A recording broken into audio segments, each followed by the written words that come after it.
बहुत ध्यान से सुनिए सब लोग, इधर देखो, बहुत ध्यान से सुनो। पीछे जो जल पी रहे हैं महात्मा और माताएं, वो सब जल पी लो, लेकिन जल पीने के बाद में दूसरे की चिंता मत करो, तुझे भी पीना है, तेने भी पी ले। आप सब बात करते हो, मैं कथा भूलता हूं फिर, इसलिए बहुत ध्यान से कथा सुनो, एकाग्रचित्त होकर के।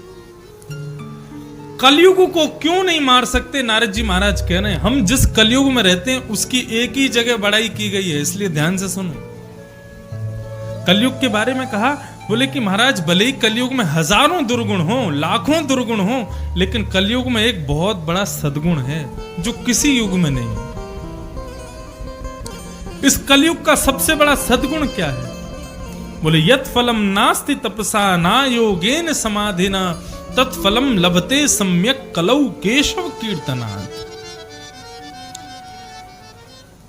जो फल तपस्या से नहीं मिलता, योग से नहीं मिलता, साधना से नहीं मिलता, बड़े बड़े योगी, बड़े बड़े तपस्वी, बड़े बड़े साधन करता भी फेल हो जाते हैं, तब भी उनको वो सुख नहीं मिल पाता।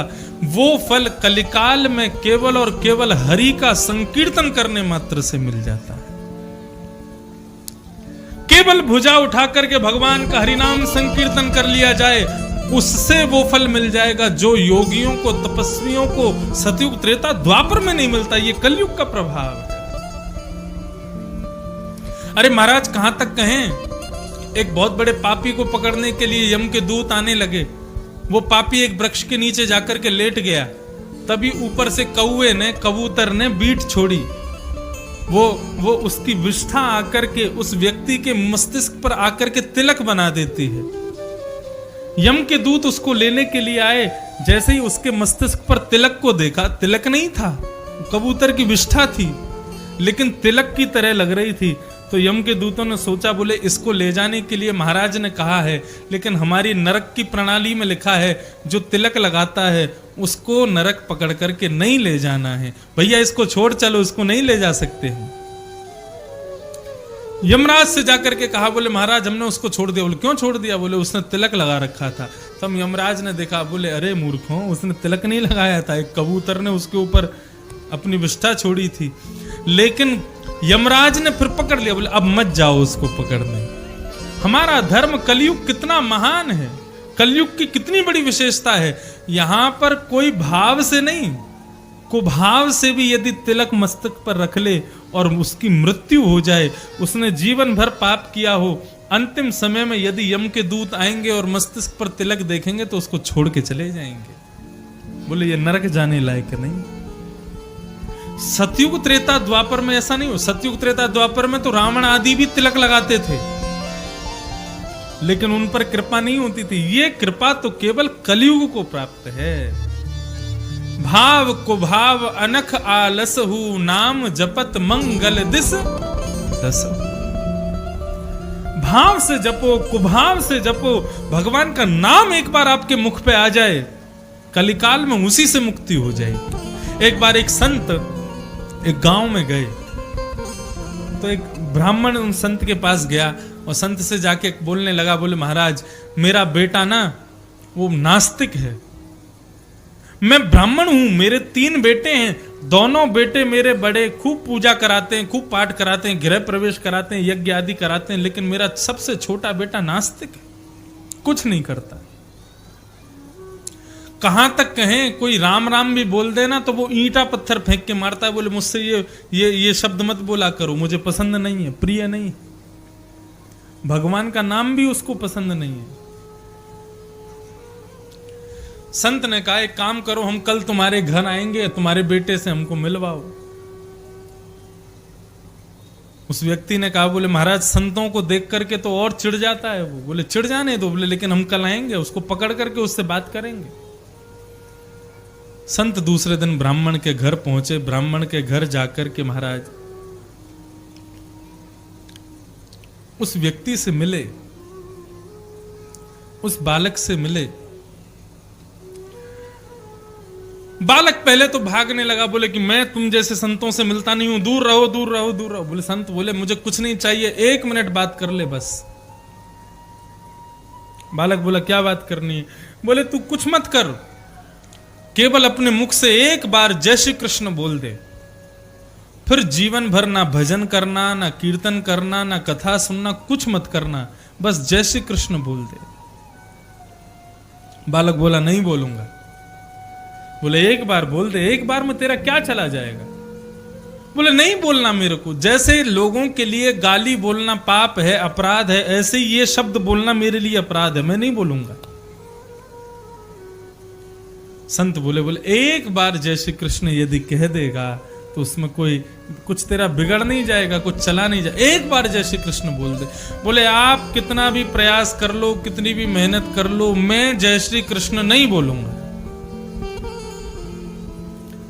संत बोले बस हो गया काम, तुमने बोल दिया जय श्री कृष्ण, हो गया, जय श्री कृष्ण हो गया। संत बोले अब तुमको करना क्या है? बोले अब जीवन भर जय श्री कृष्ण बोलना मत। जब मर जाओगे ना तो स्वर्ग तो जाओगे नहीं, नरक जाओगे, क्योंकि काम अच्छे करते नहीं हो तुम। तो जब नरक जाओ ना तो यमराज को जाकर के केवल इतना बोलना कि एक बार मैंने जय श्री कृष्ण बोला था, उसका फल पहले मुझे दो, उसके बाद मेरे पापों की जो मेरे को देना हो सजा दे देना। एक बार जय श्री कृष्ण बोलने का फल पहले मुझे दो। अब तो महाराज वो बालक रात में सोवे तो उसके दिमाग में जय श्री कृष्ण बोल दिया मैंने, उसका क्या फल मिलेगा, जय श्री कृष्ण का क्या मतलब होता है, कि जय श्री कृष्ण में इतना प्रभाव। अब वो दिन रात जय श्री कृष्ण जय श्री कृष्ण जय श्री कृष्ण उसके मन ही मन में इतना घूमे, इतना घूमे, इतना घूमे, लेकिन बोलता नहीं था। एक दिन उसकी मृत्यु हो गई। यम के द्वार पहुंचा। यमराज जी ने पूरा कॉपी खोल करके देखी महाराज, उसके पूरा रजिस्टर निकाला तो उसने तो जीवन में बहुत पाप किया है।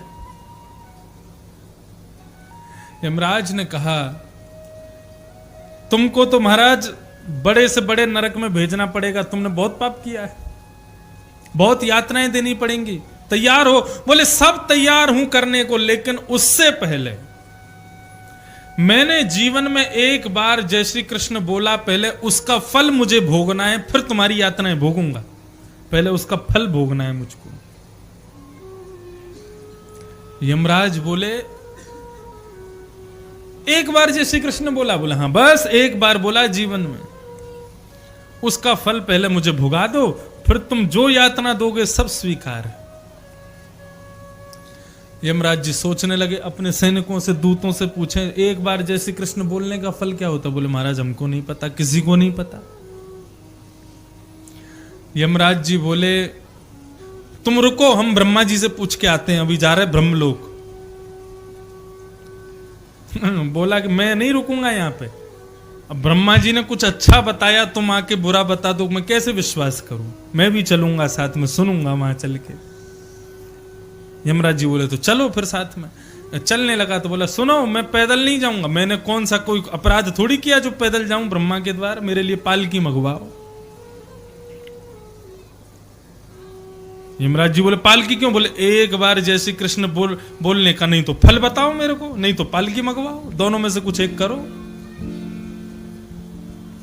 ब्रह्मा जी ने बोले भाई लाओ पालकी लाओ, इसके लिए पालकी ले आए, 4 कहार उठाने लगे तो ऊपर बैठा बैठा बोलने लगा ए यमराज जी, ये 4 लोगों से क्यों उठवा रहे हो? बोले क्यों? बोले आप इतना हट्टा तगड़ा शरीर लेकर के चल रहे हो, एक को हटा दो स्वयं लग जाओ ना। बोले अच्छा मैं क्यों लगूं? बोले क्योंकि मैंने एक बार जय श्री कृष्ण बोला, उसका फल बताओ, या तो उसका फल बताओ या फिर नीचे लग जाओ।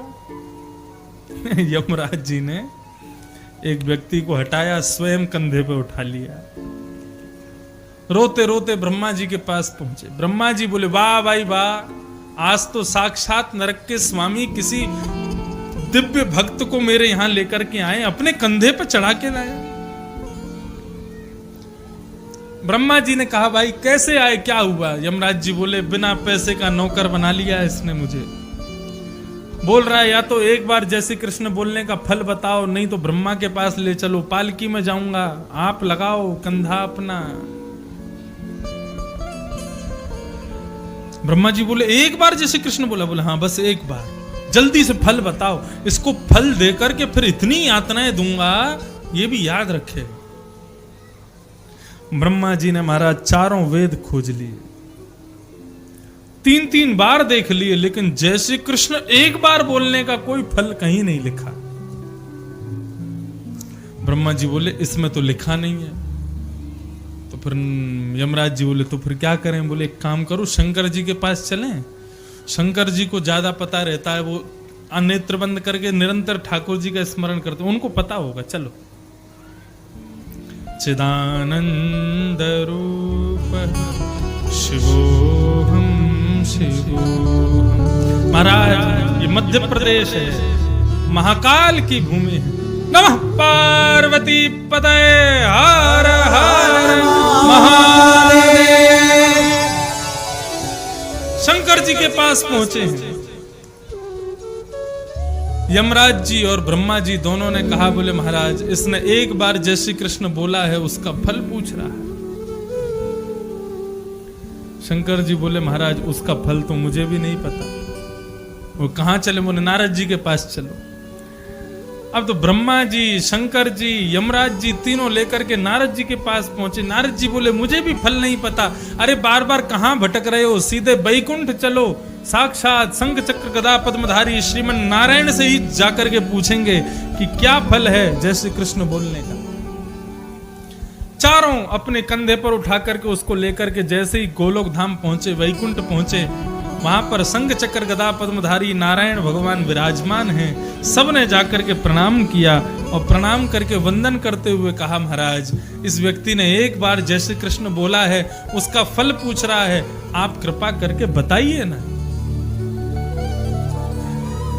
भगवान जोर से मुस्कुराए और मुस्कुरा के बोले साक्षात यमराज, साक्षात ब्रह्मा, साक्षात शिव, साक्षात नारायण, नारद जी, जिसको अपने कंधे पर उठा करके वैकुंठ लेकर के मेरी गोद में पधराने लावे, यही एक बार जय श्री कृष्ण बोलने का फल है।